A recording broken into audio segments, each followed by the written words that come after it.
I know that's a little scary. Chapter 19, Franklin and the Blocks.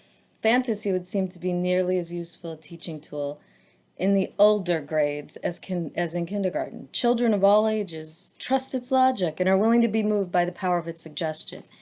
In kindergarten, of course, it is the most reliable bridge between the children and ourselves, since it is the passage they continually keep open. My progress as a kindergarten and preschool teacher was defined and enhanced by the insights I gained into the children's use of fantasy as a learning device. Whenever, in fact, I myself used the power of make-believe in a new way, my confidence jumped as high as a rainbow. Take, for example, the case of Franklin, whom I wrote about in Boys and Girls. The moment he entered the block area, he made it impossible for others to play there. Until that is, I decided to pretend he was a boy called Good Player. Looking back, I am certain that my response to Franklin and the blocks, as unexpected to me as to the children, changed me as much as any other event in my long career in the classroom. The entire class had been affected by Franklin's outburst.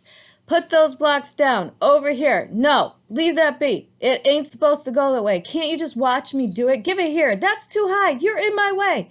Yelling and grabbing, listening to no one, Franklin managed to destroy all hopes of contentment in what to me was the most important part of life in the kindergarten. Even more than in the doll corner, the block area was a staging arena for communal learning.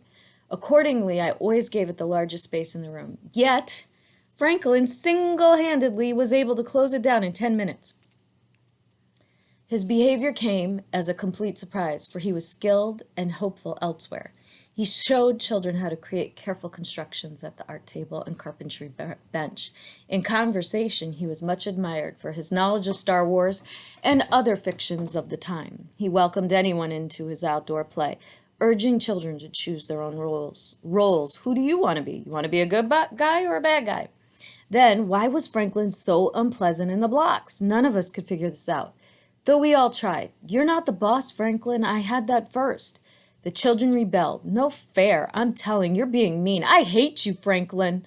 My assistant urged me to bring back the timeout chair, a punishment I had eliminated several years earlier. I had realized then that nothing good was accomplished by a timeout chair or any other means of removal and retribution. The Taiwan school director mentioned earlier had said it best. I saw that, although the body was restricted, the child's mind entered many fantasies and behavior was not improved. Recall that when I asked her what did work, she added, patience first, and then stories of good things happening, not bad things.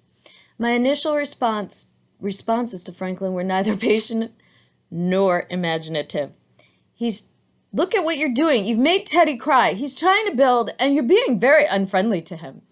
I ain't being unfriendly, Franklin defended himself, genuinely surprised at my accusations. I told him he can help. But first I gotta show him how. Franklin's mean and selfish, the children said, and I couldn't disagree. Name-calling, however, did not convince Franklin, nor did any literary references. Remember the fox in a blue seat, I asked him. The fox kept telling everyone to get out, until finally the house collapsed. That's what you're doing, you know. The author, Riko Nakawa, must have had a boy like Franklin in mind, though Franklin objected. I ain't the fox, no way. I'm saying, come in, soonest I'm done. If not the fox, then who was Franklin pretending to be? A forceful, gruff bully of another sort? Since the business of young children is to pretend, and Franklin had chosen a role that did not suit us, why not suggest a more positive role for him? Hadn't I marveled at how quickly he'd switched from Darth Vader to Luke Skywalker on the playground? When the class was assembled around the rug, ready to act out the stories they had dictated that day, I told the children I had a story of my own to do first, and began immediately. Once, there was a boy who had a big problem in the blocks. Pretend I'm that boy.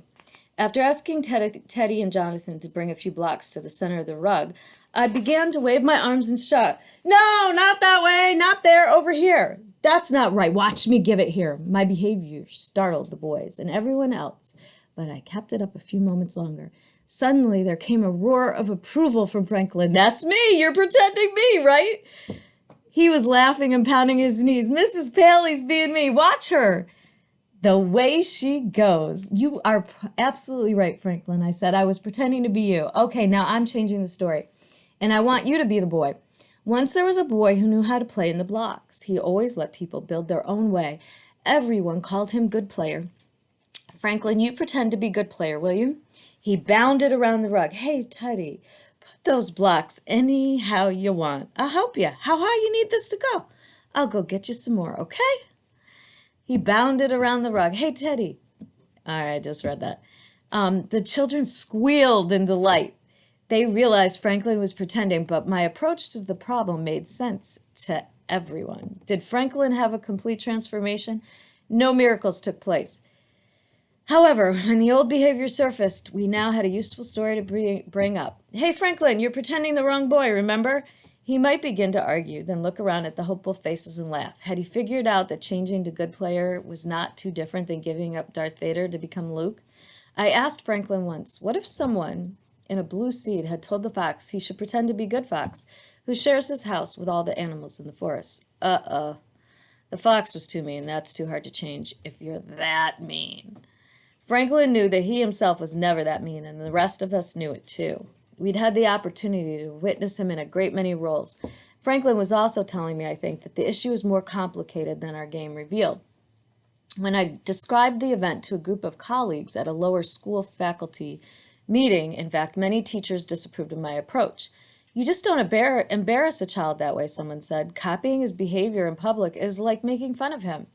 I tried to explain the opposite effect is achieved when the children are enabled to see that they are playing a role and can easily substitute another role in its place. They are greatly relieved. They control the character does not control them. I didn't convince my colleagues, as I recall, but a few were curious. Perhaps they would one day try the method and find out for themselves how it plays out in a classroom. Should I say plays out or works out? I decided to ask Franklin and his friends. How can you tell if you're working or playing? It has to be work if you tell us to do something, one boy said. How about when you make up your own stories? Is that work or play? Play, because it could be Star Wars or Superman. It has to be pretend anyway. When I pretended to be Franklin before, was that work or play? Franklin takes this on for himself. That wasn't work or play because you're the teacher. You're just teaching us how we should play.